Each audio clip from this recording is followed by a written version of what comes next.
بسم اللہ الرحمن الرحیم باب فی الجنب یؤخر الغسل هذا باب فی بیان الجنب الذی یؤخر الاغتسال۔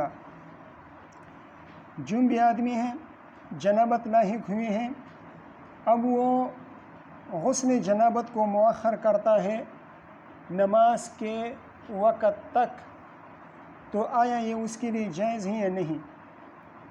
تو جواب یہ ہے کہ جائز ہے، البتہ سونے سے پہلے یا کھانے پینے سے پہلے اسے وضو کر دینا چاہیے۔ وضو کرنا مستحب ہے جمہور کے ہاں، غسل کرنا علی الفور واجب نہیں ہے۔ بسند المتصل منا الی الامام ابی داود سلیمان بن الاشعث السجستانی رحمہ اللہ تعالی ومتعنا بعلومہ وبرکاتہ انہ قال حدثنا مسدد قال حدثنا المعتمر قال وحدثنا احمد بن حنبل قال حدثنا اسماعیل بن ابراہیم بن علیۃ قال حدثنا برد بن سنان عن عبادة بن نسي عن غزيف بن الحارث رضی اللہ تعالی عنہم قال قلت لعائشة رضی اللہ تعالی عنہ، میں نے حضرت عائشہ رضی اللہ تعالیٰ عنہ سے پوچھا ارأیتی رسول اللہ صلی اللہ علیہ وسلم کان یغتسل من الجنابۃ فی اول اللیل او فی آخرہ۔ حضرت غزیف ابن الحارث رحمہ اللہ تعالی وہ فرماتے ہیں کہ میں نے حضرت عائشہ رضی اللہ تعالیٰ عنہ سے پوچھا ارأیتی یعنی اخبرینی رسول اللہ صلی اللہ علیہ وسلم، مجھے حضور صلی اللہ علیہ وسلم کے بارے میں خبر دے دیجئے، کان یغتسل من الجنابۃ فی اول اللیل او فی آخرہ، حل مقدر ہے، حل کان یغتسل من الجنابۃ، آیا وہ جنابت کا غسل فرمایا کرتے تھے فی اول اللیل او فی آخرہ، رات کے شروع حصے میں یعنی علی الفور بعد الفراغ من الجماع، ایو اول اللیل میں کرتے تھے یا آخر اللیل میں؟ قالت، حضرت عائشہ رضی اللہ تعالیٰ عنہ نے فرمایا کانت لہ تارات و حالات مختلفہ، حضور صلی اللہ علیہ وسلم کے مختلف حالات ہوا کرتے تھے۔ حضور صلی اللہ علیہ وسلم کے لیے حضور صلی اللہ علیہ وسلم کبھی رات کے شروع میں غسل فرمایا کرتے تھے، کبھی رات کے آخر میں غسل فرمایا کرتے تھے۔ ربما اغتسل فی اول اللیل و ربما اغتسل فی آخرہ، کبھی رات کے شروع حصے میں غسل فرمایا کرتے تھے اور کبھی رات کے آخر حصے میں غسل فرمایا کرتے تھے۔ ربما یا ربما دونوں طرح پڑھ سکتے ہیں۔ یہ رب حرف جر ہے، البتہ کوفین کے ہاں یہ حرف جر نہیں ہے، کوفین نے اس کی اسمیت کا دعویٰ کیا ہے کہ یہ اسم ہے۔ اکثر حضرات کے ہاں یہ رب دائماً تعلیل کے لیے آتا ہے۔ اکثر حضرات نے، اکثر نحویین نے رب کے دائمی طور پر تعلیل کے لیے آنے کا دعویٰ کیا ہے، لیکن ان کا یہ دعویٰ درست نہیں ہے۔ علامہ درستوی وہ فرماتے ہیں کہ رب دائماً تکثیر کے لیے آتا ہے، لیکن یہ دعویٰ بھی درست نہیں ہے، نہ دائماً تعلیل کے لیے آتا ہے نہ دائماً تکثیر کے لیے آتا ہے، بلکہ اصل میں تکثیر کے لیے آتا ہے، لیکن کبھی کبھی تقلیل کے لیے بھی استعمال ہو جاتا ہے۔ اصل میں کس لیے آتا ہے رب؟ تکثیر کے لیے، لیکن کبھی کبھار یہ تقلیل کے لیے بھی استعمال ہو جاتا ہے۔ دونوں کی مثالیں موجود ہیں۔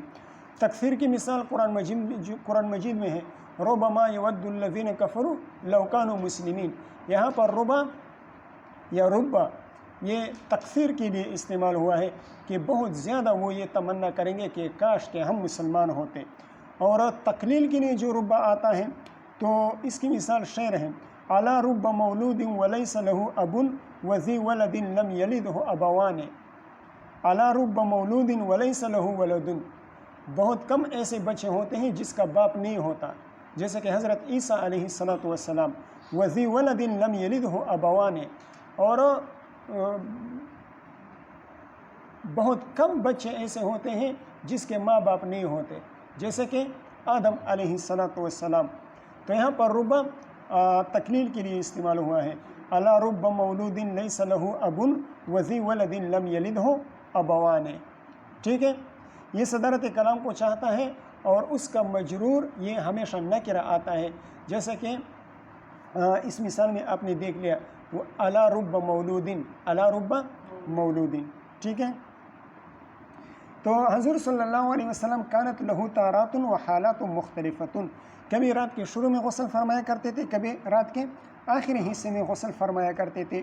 قلت اللہ اکبر الحمدللہ الذی جعل فی العمر ساعۃ، حضرت غزیف ابن الحارث رحمہ اللہ تعالی نے استعظاماً اللہ اکبر کہہ دیا، اور امت کے لیے آسانی، حضور صلی اللہ علیہ وسلم نے امت کے لیے جو آسانی پیدا فرمائی تھی، اس آسانی پر اور اس گنجائش پر اور اس تیسیر پر حضرت غزیف ابن الحارث رضی اللہ تعالیٰ عنہ نے کیا کر دیا؟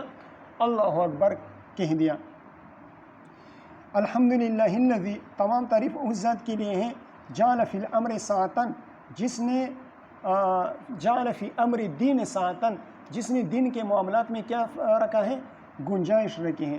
ساعتاً اصل میں یہ لفظ جو ہے نا اصل میں ساعتاً ہے، ساعتاً ہے، ساعتاً اصل میں کیا ہے؟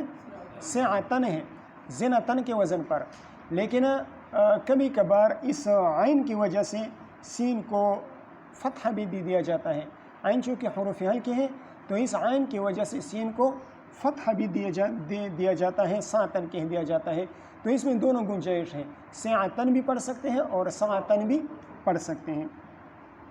قلت، پھر میں نے عرض کیا، حضرت غزیف بن الحارث رحمہ اللہ تعالیٰ فرماتے ہیں کہ پھر میں نے عرض کیا، ارأیتی اخبرینی رسول اللہ صلی اللہ علیہ وسلم کان یوتر اول اللیل ام فی آخرہ، یہاں پر بھی حل مقدر ہوگا، حل کان یوتر اول اللیل ام فی آخرہ، حضور صلی اللہ علیہ وسلم وطر رات کے شروع حصے میں پڑھا کرتے تھے یا رات کے آخری حصے میں پڑھا کرتے تھے۔ قالت، حضرت عائشہ رضی اللہ تعالیٰ عنہ نے فرمایا، کانت لہ تارات و حالات مختلفۃ، وطر کے بارے میں بھی حضور صلی اللہ علیہ وسلم کی مختلف حالتیں ہوا کرتی تھی۔ ربما اوتر فی اول اللیل و ربما اوتر فی آخرہ، کبھی کبھار ربما صلی الوتر، کبھی اوتر بمانا صلی الوتر کے ہیں، کبھی حضور صلی اللہ علیہ وسلم رات کے شروع حصے میں وطر پڑھا کرتے تھے، کبھی رات کے آخری حصے میں وطر پڑھا کرتے تھے۔ مسئلہ بیان کرتا ہوں انشاءاللہ آخر میں۔ قلت اللہ اکبر الحمدللہ الذی جعل فی الامر ساعتاً قلت ارأیتی اخبرینی رسول اللہ صلی اللہ علیہ وسلم کان یجہر بالقرآن ام یخافت بہ،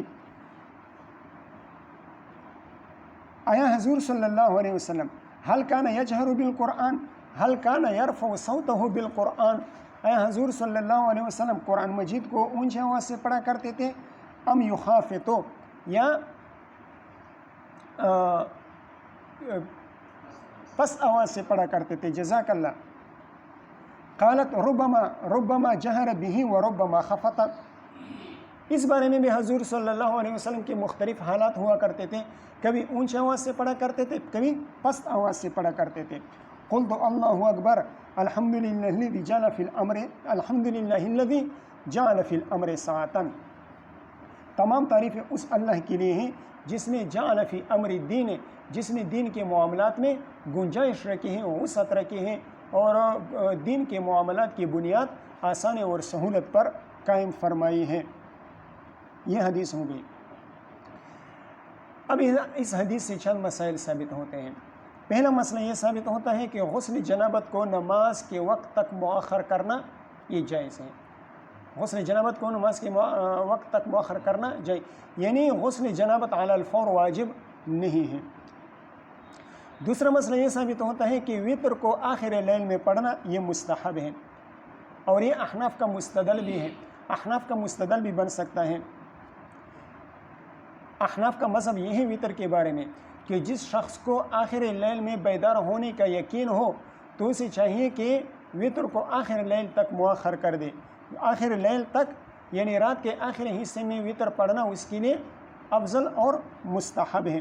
البتہ اگر انتباہ کا یقین نہ ہو، آخر لیل میں بیدار ہونے کا یقین نہ ہو، یہ کوئی ایسا آدمی نہ ہو جو اسے آخر لیل میں بیدار کر لے، تو اس کے لیے افضل اور مستحب اور افضل یہ ہے کہ وہ رات کے شروع میں یعنی فرض کے ساتھ وہ کیا کر دیں، فرض کے ساتھ ہی وطر پڑھ لے.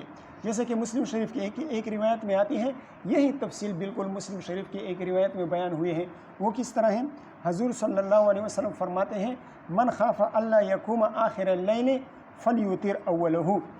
جس شخص کو آخر لیل میں بیدار ہونے کا یقین نہ ہو تو وہ رات کے شروع میں وطر پڑھ لے. ومن طمع ان یکون آخرہ فلیوتر آخر اللیل.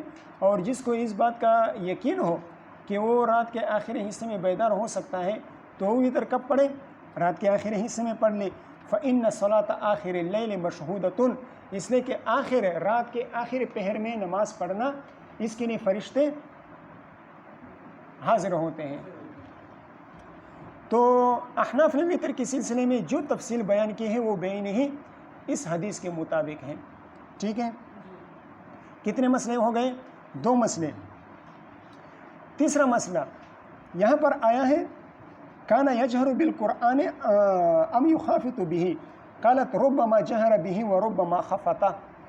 یہ جہر بالقرآن یا جہر کے خلاف جو پست آواز میں قرآن پڑھنا ہے، یہ تہجد کی نماز میں تھا یا خارج صلاۃ تھا؟ یہ تلاوت، یہ خارج صلاۃ تھا یا نماز کے اندر تھا تہجد میں؟ تو علامہ بدر الدین عینی رحمہ اللہ نے اس کو محمول کیا ہے خارج صلاۃ پر، اور حضرت مولانا خلیل احمد سہارنپوری رحمہ اللہ فرماتے ہیں کہ وہ یہ تہجد کی نماز کے بارے میں ہے کہ تہجد کی نماز میں کبھی اونچی آواز سے تلاوت فرمایا کرتے تھے اور کبھی پست آواز سے تلاوت فرمایا کرتے تھے. جو بھی احتمال ہو، دونوں احتمالات درست ہیں. اس لیے کہ تہجد کی نماز میں بھی آپ کو یہ اختیار ہے، چاہے آپ جہرن قرات کریں یا سرن قرات کریں نماز میں. اسی طرح خارج صلاۃ کوئی تلاوت کر رہا ہے تو اس کو بھی اختیار ہے، جہرن بھی قرات کر سکتا ہے اور سرن بھی کر سکتا ہے. البتہ افضل کیا ہے، جہرن قرات کرنا افضل ہے یا سرن قرات کرنا افضل ہے؟ تو اس میں 2 اقوال ہیں. ایک قول یہ ہے کہ جہرن قرات کرنا افضل ہے، اور دوسرا قول یہ ہے کہ سرن قرات کرنا افضل ہے.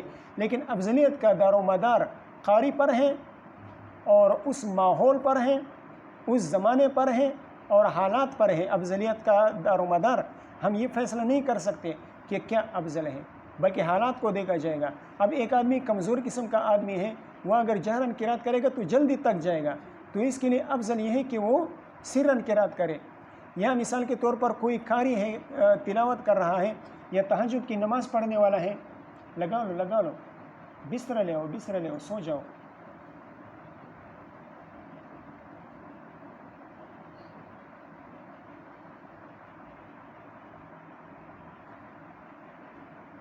کیا کہہ رہا تھا؟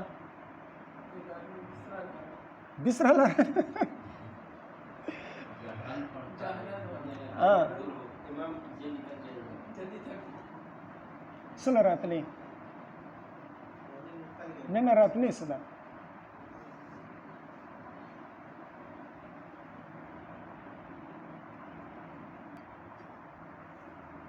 ایک تو یہ بات ہو گئی کہ کمزور ہے، اگر اونچی آواز سے تلاوت کرے گا تو تک جائے گا. دوسرا، قاری کے پاس کوئی آدمی سویا ہوا ہے، تو اگر وہ جہرن قرات کرے گا تو سونے والے کی نیند میں خلل آ جائے گا. تو اس طرح حالات کو دیکھا جاتا ہے، زمانے کو دیکھا جاتا ہے اور قاری کی حالت کو دیکھا جاتا ہے. تو اس اعتبار سے حکم لگایا جائے گا کہ اب اس کے لیے جہرن قرات کرنا افضل ہے یا سرن قرات کرنا افضل ہے. ٹھیک ہے، 3 مسائل ثابت ہو گئے. وبه قال حدثنا حفص بن عمر قال حدثنا شعبة عن علي بن مدرك عن أبي زرعة بن عمرو بن جرير عن عبد الله بن نجي عن أبيه. حضرت نجی رحمہ اللہ تعالی روایت کرتے ہیں عن علی رضی اللہ تعالیٰ عنہ عن النبی صلی اللہ علیہ وسلم قال، حضرت علی رضی اللہ تعالیٰ عنہ نبی علیہ الصلوۃ والسلام سے روایت کرتے ہیں کہ حضور صلی اللہ علیہ وسلم نے فرمایا لا تدخل الملائکۃ بیتا فیہ صورۃ ولا کلب ولا جنوب، فرشتے داخل نہیں ہوتے اس گھر میں فیہ صورۃ جس میں کوئی تصویر ہو، ولا کلب لا زائدہ ہے، اسی طرح ولا جنوب یہاں پر بھی لا زائدہ ہے، جس میں کوئی تصویر ہو یا جس میں کوئی قلب غیر معزون ہو، قلب غیر معزون ہو، ولا قلب غیر معزون ولا جنوب، اور اس گھر میں بھی داخل نہیں ہوتی جس میں جنب آدمی پڑا ہوا ہو، اس گھر میں فرشتے داخل نہیں ہوتے۔ علامہ خطابی رحمہ اللہ فرماتے ہیں کہ ان فرشتوں سے مراد حفظ نہیں ہے، جو انسان پر حفاظت کے لیے مقرر ہوئے ہوتے ہیں وہ فرشتے مراد نہیں ہیں، اس لیے کہ وہ کسی بھی صورت میں انسان سے مفارقت اختیار نہیں کرتے، چاہے وہ جنابت کی حالت میں ہو یا غیر جنابت کی حالت میں ہو، کسی بھی صورت میں انسان سے مفارقت اختیار نہیں کرتے، بلکہ ہر وقت ان کی معیت انسان کے ساتھ موجود ہوتی ہے۔ ان فرشتوں سے مراد برکت اور رحمت کے فرشتے ہیں، جو فرشتے انسان کے لیے دعائیں کرتے ہیں، جو فرشتے انسان کے گھروں میں برکت لاتے ہیں، رحمت لاتے ہیں اللہ کے حکم سے، تو وہ فرشتے اس سے مراد ہیں۔ بات سمجھ میں آ گئی؟ بعض علماء کرام فرماتے ہیں کہ اس جنبے سے مراد وہ جنبے ہے جس کو جنابت لاحق ہو جائے اور وہ تساہلاً، تکاسلاً اور تہاوناً غسل کو مؤخر کرتا ہے اور اس کی عادت بنا دیتا ہے کہ ہر وقت جب بھی اسے جو جنابت لاحق ہوتی ہے وہ غسل کو مؤخر کرتا ہے اور غسل کو معمولی چیز سمجھتا ہے، اس میں سستی اور کاہلی سے کام لیتا ہے، تو وہ جنبے اس سے مراد ہیں۔ اگر وہ جنبے گھر میں ہوگا تو اس گھر میں رحمت کے فرشتے داخل نہیں ہوتے، ٹھیک ہے۔ یہ جنبی جس کا بیان ہو گیا کہ وہ تہاوناً، تساہلاً اور تکاسلاً غسل نہیں کرتا، وہ نماز کا جب وقت آ جائے اس وقت بھی وہ غسل نہیں کرتا، تو اس جنبے سے مراد وہ جنبے ہیں، ٹھیک ہے۔ اور بعض علماء کرام کہتے ہیں کہ اس سے مراد وہ مشرک جنبے ہیں جس کی جنابت مستمر ہو، جس کی جنابت کیا ہو؟ مستمر ہو، جو ہر وقت جنابت کی حالت میں رہتا ہے، تو وہ مشرک اس سے مراد ہے۔ ہر جنبی مراد نہیں ہے، یعنی اگر کوئی ایسے جنبی ہو جس کو جنابت لاحق ہو جائے رات کے شروع حصے میں اور وہ صبح کی نماز تک غسل کو مؤخر کر دے، تو وہ جنبی دخول ملائکہ سے معنی نہیں بنتا، وہ جنبی دخول ملائکہ سے معنی کیوں؟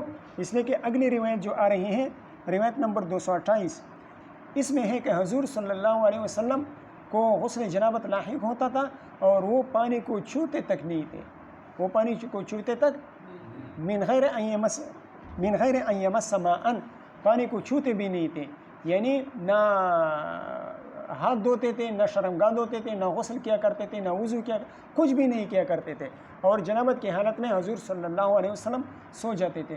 تو ہر جنبی سے مراد نہیں ہے، بلکہ وہ جنبی مراد ہیں جو اس تاخیر غسل کو اپنی عادت بنا لے اور غسل نہ کرے تہاوناً اور تکاسلاً۔ بات سمجھ میں آ گئی؟ ٹھیک ہے، یہ تو ہو گئی جنبی کی بات۔ قلب سے کون سا قلب مراد ہے؟ یہاں پر تو مطلقاً قلب کا ذکر آیا ہے کہ جس گھر میں کتا ہو تو اس گھر میں جس گھر میں کتا ہو اس گھر میں فرشتے داخل نہیں ہوتے، لیکن اس سے 3-4 قسم کے کتے جو ہیں اس کو مستثنیٰ کیا جائے گا دیگر احادیث کی بنا پر۔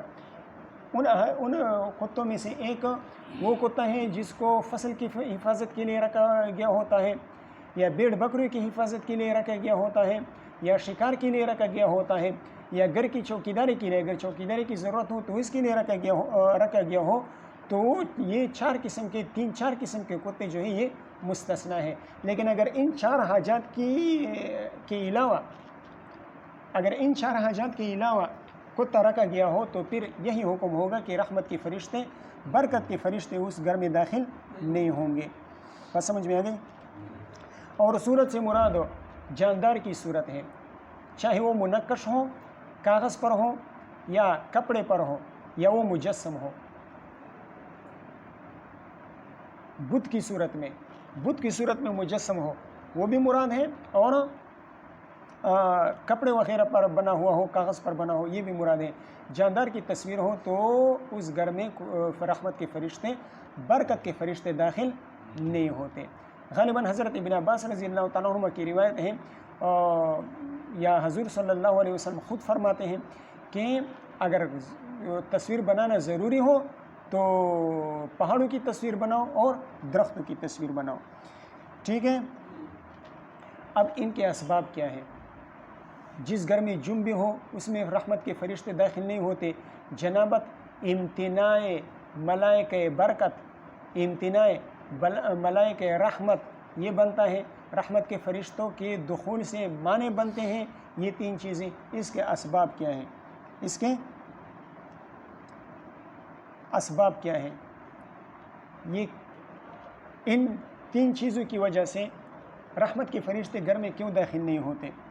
تو رحمت کے فرشتے یہ تصویر کی صورت میں اس لیے داخل نہیں ہوتے کہ اس میں مشابہت لخلق اللہ ہے، مشابہت لخلق اللہ۔ جس طرح اللہ تعالیٰ نے انسان کو شکل صورت دی ہے، مصور بھی کاغذ پر یا کپڑے پر یا مجسمے کو اس طرح شکل صورت دیتے ہیں انسان کی طرح۔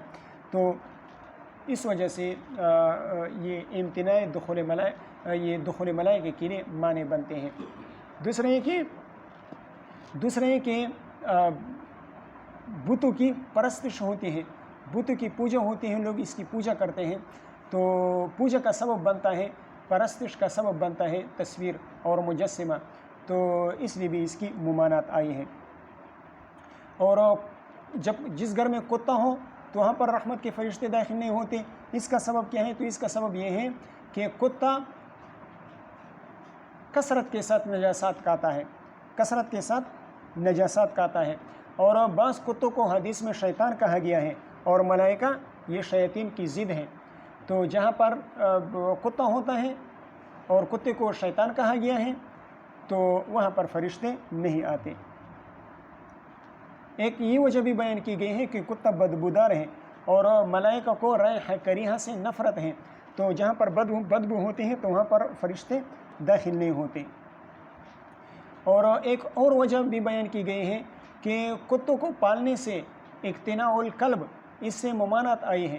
تو جب جو آدمی اس ممانعت پر عمل نہیں کرے گا اور کتوں کو پالے گا تو اس کو سزا کے طور پر اس کو یہ سزا دی جائے گی کہ اس کے گھر میں رحمت کے فرشتے داخل نہیں ہوں گے، بطور سزا کہ اس کے گھر میں رحمت کے فرشتوں کے دخول کو ممتنع قرار دیا گیا ہے۔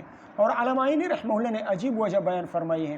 علامہ عینی رحمہ اللہ فرماتے ہیں کہ میں نے اپنے بڑے بڑے اساتذہ سے یہ بات سنی ہے کہ کتا شیطان کی تھوک سے پیدا کیا گیا ہے، شیطان کی تھوک سے پیدا کیا گیا ہے۔ اور وہ کس طرح؟ وہ اس طرح واقعہ بیان کرتے ہیں کہ جب اللہ تعالیٰ نے حضرت آدم علیہ السلام کا جسم بنایا، ابھی تک روح اس میں نہیں پہنچی تھی، تو شیطان پیچھے سے آ گیا اور گھوڑوں کو بھی لے آیا۔ گھوڑے اس وقت زمین پر رہا کرتے تھے، گھوڑوں کو بھی لے آیا۔ تو شیطان نے گھوڑوں سے کہا کہ اللہ تعالیٰ نے عجیب و غریب انسان مخلوق پیدا کی ہے، اللہ تعالیٰ نے عجیب و غریب مخلوق پیدا کی ہے اور اس کو زمین میں اپنا خلیفہ بنائے گا۔ اگر اس نے زمین پر حکمرانی کر لی تو آپ ایک گھوڑوں تمہیں ذلیل کرے گا اور تمہیں مسخر کرے گا اور تم سے مختلف قسم کے کام لے گا، لہٰذا آ جاؤ اس جسم کو توڑتے ہیں اور اس سے راحت حاصل کرتے ہیں، اسی جسم کو توڑتے ہیں اور اس سے راحت حاصل کر لیتے ہیں۔ تو شیطان آگے تھا، گھوڑے اس کے پیچھے تھے، وہ آ رہے تھے، تو شیطان نے حضرت آدم علیہ السلام کی طرف تھوکا، وہ تھوک منتشر ہو گیا، وہ تھوک پھیل گیا، تو اللہ تعالیٰ نے اس تھوک سے کتوں کو پیدا کیا۔ کتے چیخنے چلانے لگے اور گھوڑوں پر سوار ہو کر بھاگ گئے۔ تو علامہ عینی رحمہ اللہ نے اپنے کبار اساتذہ کرام سے یہ بات نقل کی ہے کہ کتا شیطان کی تھوک سے پیدا کیا گیا ہے، تو اس وجہ سے فرشتوں کو ان سے نفرت ہے، اور جہاں پر یہ ہوتے ہیں تو وہاں پر فرشتے نہیں آتے۔ ٹھیک ہے، دو چیزیں ہو گئی، صورت اور قلب۔ جنبی جس گھر میں ہو تو اس میں رحمت کے فرشتے کیوں نہیں آتے؟ اس لیے کہ جنبی وہ عبادات سے اور تلاوت وغیرہ سے، ہر قسم کی عبادات سے دور ہوتا ہے، اور اس کے ساتھ نجاست لگی ہوئی ہوتی ہے، نجاست حکمیہ اس کے ساتھ لگی ہوئی ہوتی ہے، تو اس وجہ سے فرشتے اس کے پاس نہیں آتے، اس کے قریب نہیں آتے، اس گھر میں داخل نہیں ہوتے۔ بات سمجھ میں آ گئی؟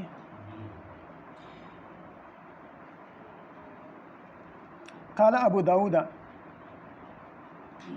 اچھا یہ وبه قال حدثنا محمد بن كثير قال حدثنا اخبرنا سفيان الثوري عن ابي اسحاق، ابو اسحاق السبيعي رحمه الله تعالى، عن الاسود بن يزيد النخعي عن عائشة رضي الله تعالى عنها وعنهم قالت كان رسول الله صلی اللہ علیہ وسلم ينام وهو جنوب، حضور صلی اللہ علیہ وسلم سویا کرتے تھے اس حال میں کہ وہ جنابت کی حالت میں ہوتے تھے، من غیر ان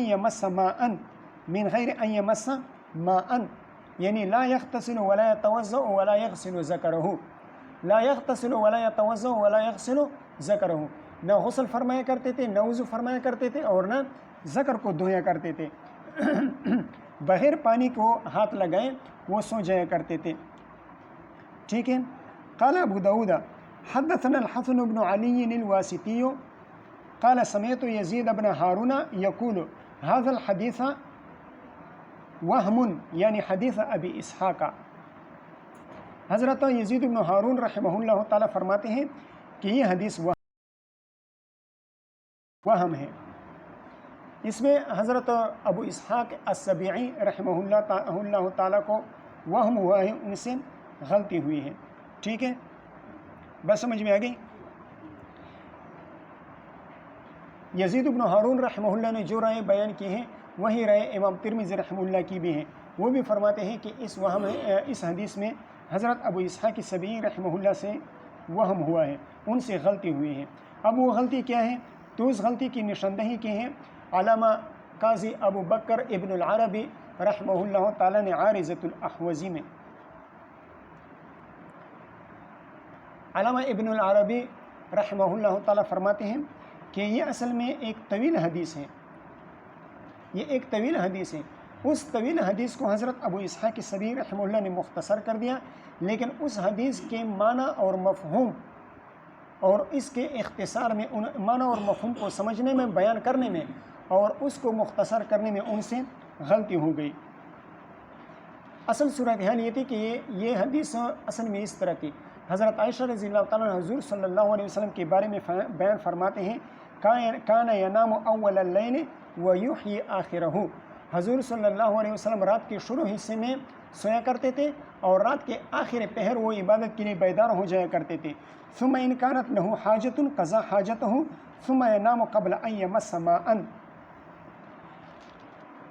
یہاں پر اس حدیث میں جو یہ الفاظ آئے ثم ان کانت لہ حاجۃ قضا حاجتہ، اس حاجت کو سمجھنے میں حضرت ابو اسحاق سبیعی رحمہ اللہ سے غلطی ہو گئی۔ ثم ان کانت لہ حاجۃ قضا حاجتہ، اس حاجت سے مراد حاجت انسانیہ ہے، یعنی پیشاب کرنا، بول و براز مراد ہے، لیکن حضرت ابو اسحاق سبیعی رحمہ اللہ نے اس حاجت کو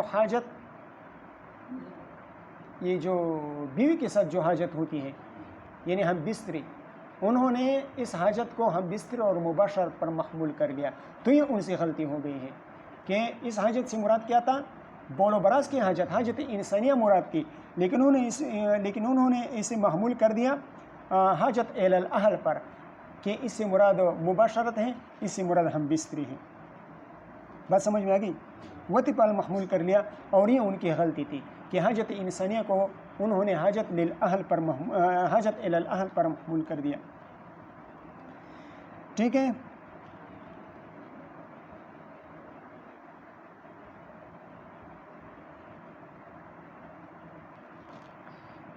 اس غلطی کی دلیل کیا ہے؟